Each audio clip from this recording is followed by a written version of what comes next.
Welcome everyone, I'm Archit Tashadri. Thanks for joining us. This is WION, World is One News. This is a special broadcast on the 1-year anniversary of the Holy Artisan Bakery attack in Dhaka. Over the next 30 minutes, we'll focus on what's changed in Bangladesh since the deadly terror attacks. Here's exactly what happened a year ago. On July the 1st, 5 terrorists shot and killed 20 hostages, mostly foreigners, as well as 2 bakery staff and 2 police officers in Dhaka. It happened at a bakery which is popular with diplomats, an area where many of the rich and wealthy of Dhaka hang out. The terrorists came in with pistols, machetes and crude bombs. Later on, the 5 gunmen were also shot and killed. The attack in Dhaka was one of the worst terror attacks on Bangladesh soil. The government of Bangladesh has since launched a massive crackdown after the attack. They've nabbed extremists, their sympathizers, and blocked their financial resources. So exactly a year since the deadly terror attack, how safe is Bangladesh? And what exactly is the government doing to stop such future attacks? Here are our guests tonight for the special discussion. We have the head of the Bangladesh Center for Terrorism Research, a fellow from Dhaka, Shafkat Munir. Also in Dhaka, we have our chief, Saad Hamadi, and on the phone from New Delhi, we have Shantan Mukherjee, a Bangladesh security analyst. Thank you to all of our guests. We'll get to you in just a moment, but first, a report.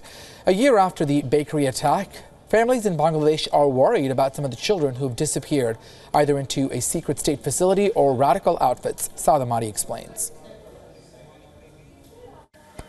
Where I stand today marks the horror of a grisly terrorist attack that had killed at least 20 civilians, mostly foreigners, last year. The Islamic State claimed responsibility for the attack. In a pictorial release, ISS media outlet published images of 5 Bangladeshi youths who had entered the Holy Artisan Bakery just behind me on the evening of July 1. The cafe attack was an eye-opener for many Bangladeshi families. It brought home a disturbing trend. There are increasing reports of people disappearing or going missing. While some of them are reportedly joining jihadist outfits, some are being picked up by security forces. The reason is not clear. More than 140 people have disappeared since July 2016 in Bangladesh. Police told WION that some of these individuals have joined terrorist outfits. Security forces have carried out at least 12 anti-terrorist operations in which 46 people either committed suicide or were killed. 54 persons, including police, were injured in these operations. Since the Dhaka cafe attack last July, the modus operandi of security forces at combating terrorists have changed in Bangladesh.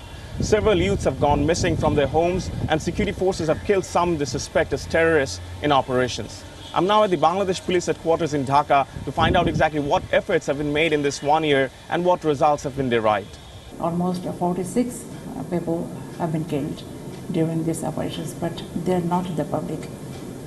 They may be their fellow terrorists or maybe their families. We have communicated with the parents and the concerned universities or the educational institutions that the students who are absent more than 10 or 15 days, so they have to report it, they have to communicate with their parents, and the parents must have to communicate with the local police stations for the further information, or just to inform police that their children or their relative, they are missing for that days.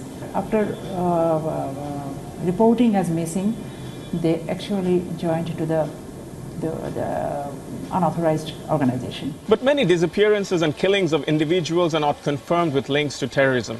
Many families complain about their dear ones being picked up by plainclothesmen identifying themselves as members of security forces in Bangladesh. Human rights organization Odhikar tallied the number of such disappearances at 91 last year. 2016 marks the highest number of such disappearances in 8 years. After Holy Artisan attack, we saw this type of incident. Some people abducted by the law enforcing agencies from house or road. Some young people missing. Some people think they are joining extremist group. Sometimes we heard some information that some people abducted from their house and few months or few days after some people free. but they don't say anything about the incident, where they are kept, who kept them. They don't disclose that things. Always they are in fear. After Holy Artisan incident, some people arrest or some people abduct by law enforcing agencies only for suspicion. This is another problem. And sometimes law enforcing agencies show they arrest these people yesterday evening, but actually they are kept maybe 2 months or 1 month before. Khan's remark resonates with what the father of missing 27-year-old Imam Hussain shares. Hussain is among 3 youths who disappeared on June 3 this year. দিনে দুপুরে দিনের বেলায় কে নিয়ে কাহারা এই কাজ করছে জানি না আমার ছেলেদেরকে উঠে নিয়ে গেছে দুইটা ছেলে আমার ছেলে আরেকজন হাসান নামে এক অফিসে চাকরি করে একজন 9টার সময় উদয় হয়ে গেছে আরেকজন দুজন 5:30টার দিকে আর নাই আর যদি তারা যদি অন্য কোনো অন্যায় কাজ করে থেকে যাইতো তাহলে তো তিনজন একসাথেই যাইতো তিনজন বন্ধু একসাথে চাকরি করে এই অবস্থায় কে কাহারা কোন সংস্থা নিয়ে গেছে এটাই আমি বুঝতে পারতেছি না আজ পর্যন্ত জায়গা থানায় 2-3 বার গেছি তবে বিভিন্ন জায়গায় গেছি তারা কইতে খুঁজতেছে দেখতেছে এতটুকু বলতেছে Imam was supposed to return to his workplace, Telex Limited, an IT company in the building behind me, to break his fast that evening. His father fears that he may have been picked up by some state agencies. Police told WION that investigation into Imam's disappearance is ongoing, but they were yet to make any progress.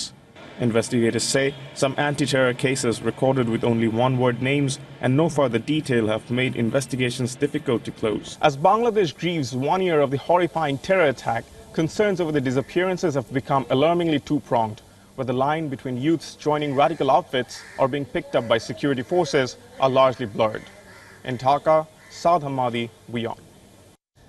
All right, to get perspective on this story, let's first go to our guest here in New Delhi. We have Shantanu Mukherjee, a Bangladesh security analyst, to get perspective. Thank you for joining us. Question to you real quickly with regards to this. A year later, hard to believe that it's already been this long. Let's talk about that. You know, what needs to be done to make sure this doesn't happen again? Shantanu?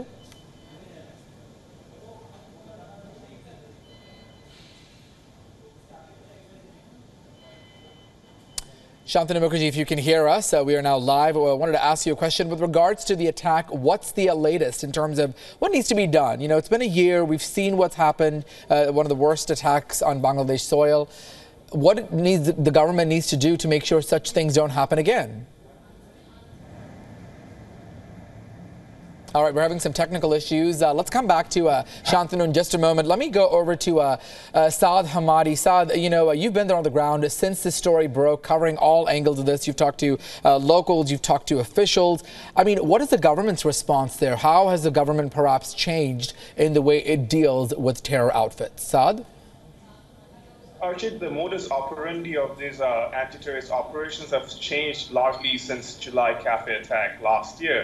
The anti-terrorist force over here, the Counterterrorism and Transnational Crimes Unit, says that they have dismantled the radical outfits in the country to an extent that another Holy Artisan bakery attack will not be possible of that scale or nature. While the government maintains that they have become stronger than the previous incidents and they have taken lessons from these previous incidents, it is yet to be tested or seen as regards to this kind of terrorist attack when they take place. But to point out here is that since the Holy attack in July, there has not been any further terrorist attack that has been carried out in the country. In fact, more anti-terrorist operations have gone on since the period, and they have killed a number of suspects that they consider to be members of the Neo Jamaatul Mujahideen Bangladesh, which is a local outfit working in allegiance with the Islamic State. All right, let's see if we have Shantanu back on the discussion to continue this conversation. Shantanu, if you can hear us, question to you regarding this. You know, it's been a year. Hard to believe that it's been 12 months. What exactly should happen in terms of evaluating the security situation there in Bangladesh to prevent repeat attacks? Well, the situation is definitely disturbing, and it completes 1 year today. and we have seen several terror attacks soon after that. And first this happened, and strangely on the 7th itself, there was no deterrence on part of the security agencies, because they attacked in Maimansingh or Kishorganj, another Eid congregation, killing some on the 7th, so barely 6 days after. That means, number one, the intelligence does not seem to be alive and kicking, which needs to be stepped up. Number two, these radicalization programs and disappearance, that needs to be checked. Maybe they need to call the vigilant groups or the civil societies, take into account. Alone police cannot handle this. Because in that artisan cafe case, some of the parents, they knew that the children have disappeared, and they must have suspected their destination. They had gone to Syria, the ISIS headquarters, to fight with the rank and file, but yet they did not think it fit to report. That awareness must be increased among them, that any disappearance, any suspicious movements must be reported. You just said since July last year, 140 have gone missing. Right. And this is quite a large number out of 170 million people. And that needs to be tracked. So the intelligence and the counter-terror force have to be very. Now I also heard saying about the human rights thing. Now if you are handling anti-terror operations of that magnitude, then definitely the people would be picked up, they would be interrogated, some by bona fide mistake, inadvertent mistake, error of judgment. Some of the innocents may also be roped in. But that margin, that leeway has to be given to achieve an optimum level of anti-terror operation. This is what the scene is in Bangladesh. All right, we'll come back to you in just a moment. Let me now go over to a research fellow in Dhaka. Let's go to Shafkat Munir, who's also there on the ground. Shafkat, thank you, sir, for joining us. We appreciate it. In terms of the disappearances specifically, let's focus in on that. You know, the fact that so many of these youth have gone missing, perhaps the families know about that. I mean, do we suspect that perhaps they're being bred to lead out other terror attacks in Bangladesh? What are your thoughts? Thank you. I think we have to take the disappearances very seriously, as Mr. Mukherjee has also stated.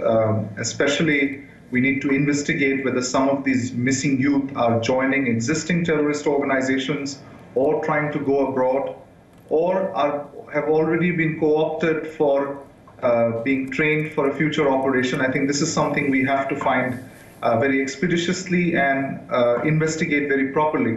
And this is an issue that Bangladesh just cannot afford to take lightly. All right. In fact, earlier on, we in fact spoke to one of the WION-Islam chief. Our correspondent, Saad Hamadi, spoke to him. Let's listen to a snippet of that conversation.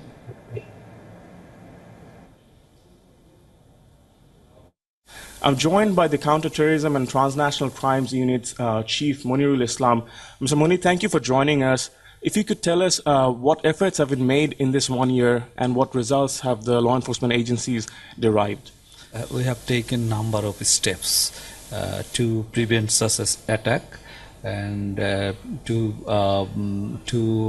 identify and arrest those who were directly or indirectly involved in this attack. So we have conducted a number of preemptive operations which killed around 65 terrorists all over the country during operation, and the number of arrestees also, I think it will exceed 100 this time. They were the members of Neo-JMP who was responsible for Holy Artisan attack. And apart from this counterterrorism operation, we have campaigned against terrorism, and the Honorable Prime Minister of Bangladesh, she asked the people after Holy Artisan attack to be united against terrorism. And as a result, we have seen that more than 99% people were united against terrorism, and they expressed their hatred against terrorism. As a result, we think think that we have been successful in counter-radicalize those who were already radicalized. Now we think that after this 1 year of holy artisan attack, we confidently can say that it is not possible on the part of these terrorists to carry out any large-scale attack in this country like holy artisan. That would be a fantastic achievement on part of the security forces of Bangladesh. But we've also learned since the July attack last year that many youths have disappeared from their homes at different times. They've either happened before the attack or even afterwards, as some of the law enforcement agencies have shared with us. Now, how concerning are these disappearances of these youths? Well, as a part of their strategy, some terrorists motivated some youths to leave their house and to join them. So a significant number of youths who left their house before holy artisan attack and joined this group. And some, most of them are already identified. Now those who left house before holy artisan attack, most of them are either killed in action, or they have been arrested, or some of them have come back. Now, some human rights organizations as well as families complain that their family members or dear ones have been picked up by plainclothes men identifying themselves as members of security forces. Have the police investigated into these disappearances? It depends on case to case. If you can specify any case, then I can answer, because every case is different. Yasin Talukdar, his family members said that he was picked up by security men, and since then the law enforcement has denied his being with any of the security forces. The British High Commission has also mentioned that he is in custody of Bangladesh's security forces, but no whereabouts have been known since. We have also learned about some recent cases, for instance, Imam Hussain, and a youth who disappeared on June 3 as a latest case. In every case in which we get complaint from the relatives or parents of disappeared youth, we investigate it, we inquire into it. So the case of Yasin Talukdar is under investigation, and the youth who disappeared in June, on 3rd June.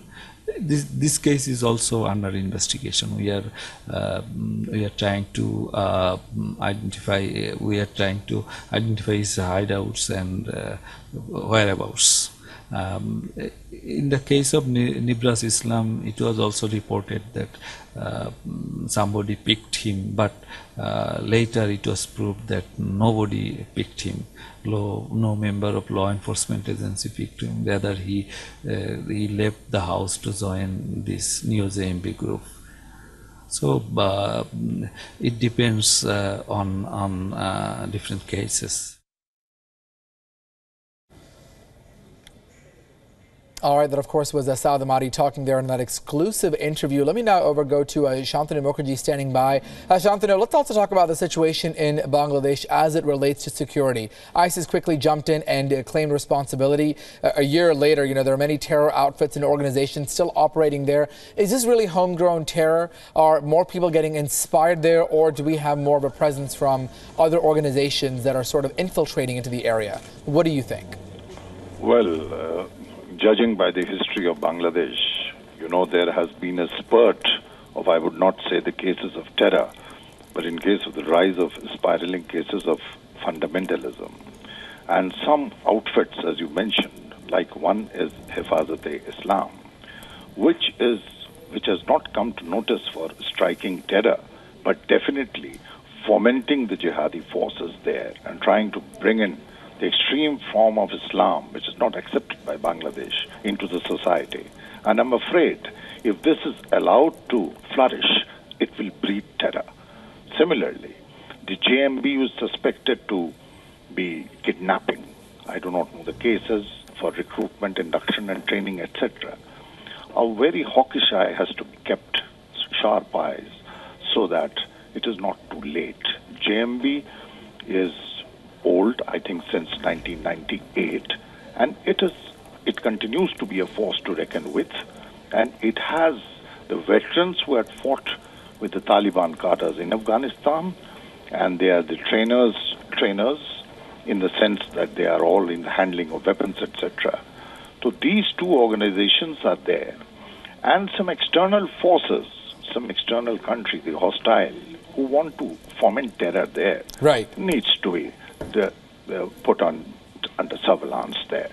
I mean, whatever the police, the technical know-how and everything, the interceptions and signal intelligence, because you have to prevent it, number one. Number two, Bangladesh Security Forces, which is doing its best and doing a good job, must be seen to be doing, must be in public view to instill confidence.